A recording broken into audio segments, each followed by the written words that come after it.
ao espírito do homem dentro dele. Ou seja, não significa que você começa a existir ali dentro do corpo. Mas o verbo aqui é usado, o verbo aqui é o yatzar, como nós já vimos, que significa formar, moldar, enquadrar, pré-ordenar. Olha que interessante, tem tudo a ver com a predestinação. Planejar, propósito, situação, predeterminar. Então, é quando ele predetermina. Em outras palavras, a Escritura não está dizendo que o homem surge naquele momento, mas que Deus pega algo que já existe e coloca dentro de um invólucro. E essa é a grande prova que somos pré-existentes, pois Deus não possuía nossos seres espirituais de maneira abstrata dentro de si, mas ele nos conhece um por um. Deus em seu espírito estava como em uma gestação de cada um de nós. E essa é a sua parte feminina, que nos gera como uma mãe, pelo seu espírito. Tanto que no hebraico, ruach é feminino, e os sábios hebreus antigos sabiam disso. Não à toa Deus diz que somos a imagem e semelhança de Deus, homem e mulher os criou. Porque Deus possui consigo uma família, onde seu primogênito é Cristo. E ele, como pai, com seu espírito, enviou seu filho em resgate. Quando você vê a palavra resgate, também significa que somos seres pré-existentes. Quando nos tempos da antiguidade houve uma grande batalha, e nós fazemos parte das estrelas, das 12 tribos celestiais, e fomos arrastados para a terra. Por isso entramos no chamado estado humano. Então temos que escolher entre a vida e a morte, e isso está em Apocalipse 12. Em Ezequiel 37, mostra novamente também o seguinte: homem mortal, poderão estes ossos tornar-se novamente em pessoas? Senhor Deus, só tu sabes se isso é possível. Respondi. Então mandou que eu profetizasse para aqueles ossos o seguinte: ossos secos, ouçam a palavra de Deus.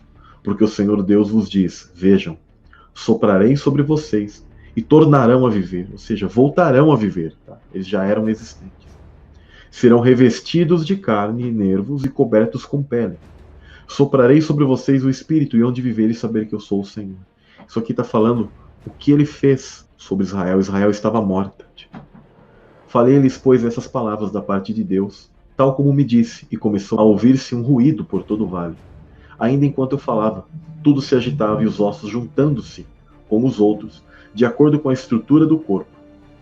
Continuei a olhar e vi que se iam revestindo de carne e de nervos.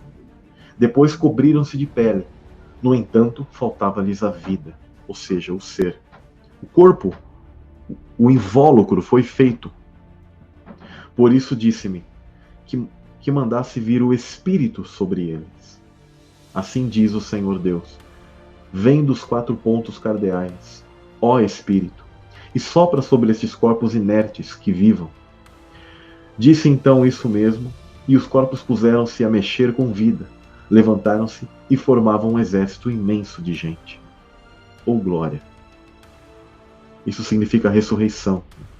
Disse-me Deus: estes ossos representam todo o povo de Israel. Eles falam assim: não passamos num montão de ossos ressequidos, já não nos resta esperança de espécie alguma. No entanto, diz-lhe isto da parte do Senhor Deus: povo meu, hei de abrir-vos as sepulturas e fazer com que se levantem e regressem à terra. Regressem à terra de Israel. E esse regressar à terra de Israel, gente, não é a terra de Israel física, mas é a Israel espiritual. Por fim, ó meu povo, hão de saber que eu sou o Senhor. Quando abrir a vossa sepultura e vos fizer sair dela, porei o meu espírito. E esse espírito, ele seria inexistente, gente? Criado do nada? Ou algo já existente que está ali com Deus? É claro que é algo existente. Então ele fala: soprarei meu espírito sobre vocês, para que vivam, e hão de regressar à vossa terra natal. Dar-se-ão conta nessa altura de que eu, o Senhor, fiz aquilo que vos prometi. Não é uma terra daqui, gente. Então, em Ezequiel 37 mostra que Deus coloca seu espírito no homem, no avatar. E Deus tem corpo espiritual e formas como nós, como face, braços, mãos, pernas, pés, etc. Deus, ele tem alma, ele possui intelecto e emoções. Assim como anjos e homens, todos somos a imagem de Deus. Anjos e homens, primeiro, em espírito. Anjos e homens são a imagem e semelhança de Deus. Tem gente dizendo que os anjos não são a imagem e semelhança de Deus. Como podem dizer isso se eles são espirituais? São seres que possuem espírito. E eles apenas são. O que os diferencia é que eles não participam de carne e sangue, eles não nascem de mulher e homem como nós, que estamos passando por essa prova. Mas todos somos seres à imagem e semelhança de Deus. É uma blasfêmia dizer que eles não são a imagem e semelhança de Deus. Nós não somos mais especiais que os anjos, mas ao contrário, somos um pouco menor que os anjos, porque assim a Escritura define. Mas por que nos tornamos assim? Porque houve uma falha, então nós participamos de carne e sangue. Assim está escrito em Salmos 8,5 e Hebreus 2,7, que se refere ao Messias, quando ele toma essa forma humana.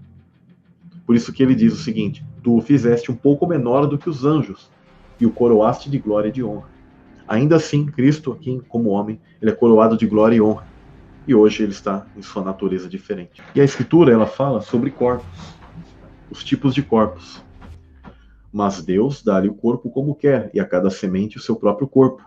Nem toda carne é uma mesma carne, mas uma é a carne dos homens e outra é a carne dos animais, e outra dos peixes e a das aves. Há corpos celestes e corpos terrestres, mas uma é a glória dos celestes e outra dos terrestres. Uma é a glória do sol e outra é a glória da lua, e outra a glória das estrelas, porque uma estrela difere em glória de outra estrela. Assim também a ressurreição dentre os mortos. Semeia-se corpo em corrupção, ressuscitará em incorrupção. Semeia-se em ignomínia, ressuscitará em glória. Semeia-se em fraqueza, ressuscitará com vigor. Semeia-se corpo natural, ressuscitará corpo espiritual. Se há corpo natural, há também corpo espiritual. Assim também está escrito: o primeiro homem, Adão, foi feito em alma vivente. Só que o quê? O corpo de Adão tinha o quê? Apenas uma natureza daqui, um invólucro daqui. Mas Deus quer dar o quê? Algo que Cristo conquistou para nós, que é o último Adão, um espírito vivificante. Por isso, Paulo ele coloca aqui, o último Adão em espírito vivificante. E aí diz o seguinte: mas não é primeiro o espiritual, senão o natural, depois o espiritual. O primeiro homem da terra é terreno. Ou seja, a primeira matriz que foi feita para que nós entrássemos, ela é terrena, então ela é limitada. Então o próprio Éden ele era limitado, e ele iria propor para aqueles que crescessem espiritualmente, com certeza, um acesso aos mundos superiores, com uma nova natureza, porque eles ainda estavam suscetíveis à morte, e eles tinham que se alimentar do fruto da árvore da vida. O segundo homem, o Senhor, ou seja, Cristo, é do céu. Ou seja, Cristo, ele não precisava participar de carne e sangue, mas ele é chamado do céu. Qual o terreno, tais são também os terrestres, e qual o celestial, tais também os celestiais. E assim como trouxemos a imagem do terreno, ou seja, é isso que nós herdamos, tá, de Adão, a imagem do terreno, a nossa natureza, a imagem do terreno, nosso DNA limitado, com limitações. Assim traremos também a imagem do celestial. E agora digo isto, irmãos, que a carne e o sangue não podem herdar o reino de Deus, nem a corrupção herdar a incorrupção. Tudo isso está em 1 Coríntios 15, do 38 ao 50. Então Paulo fala algo que mostra que devemos trazer a imagem do celestial e não do terreno aqui. Isso mostra que quando entramos e quando entrarmos em novos céus e nova terra, não é como as pessoas apregoam de um milênio de poeira, mas do pós-celestial, de corpos com glória. Não um milênio pueril, com pessoas com carne e outras pessoas glorificadas, porque aí fazem uma confusão. Existe aqueles que apregoam um milênio sionista, terreno, material, físico, que Cristo vem aqui e fica reinando nessa terra aqui, e que o povo de Israel vai herdar essa terra, sendo que o povo de Israel somos todos nós e é um povo numeroso. Como caberiam tudo na mesma terrinha da Palestina? Não cabem, gente. É algo espiritual. Nós somos a Israel espiritual, somos seres celestes pré-existentes, e nós vamos herdar novamente, retornar a essa terra, igual eu já li para vocês em Ezequiel 37. E não é carne e sangue que herdam esse reino dos céus. Aí tem gente que, inclusive, cria dois grupos e fala: vão ter aqueles que vão para o céu e outros vão ficar aqui na terra. Não existe isso. É novos céus e nova terra. Por isso que a Escritura fala nova terra. Faz parte já daquela regeneração que eu li para vocês, da recriação, porque houve uma queda angelical.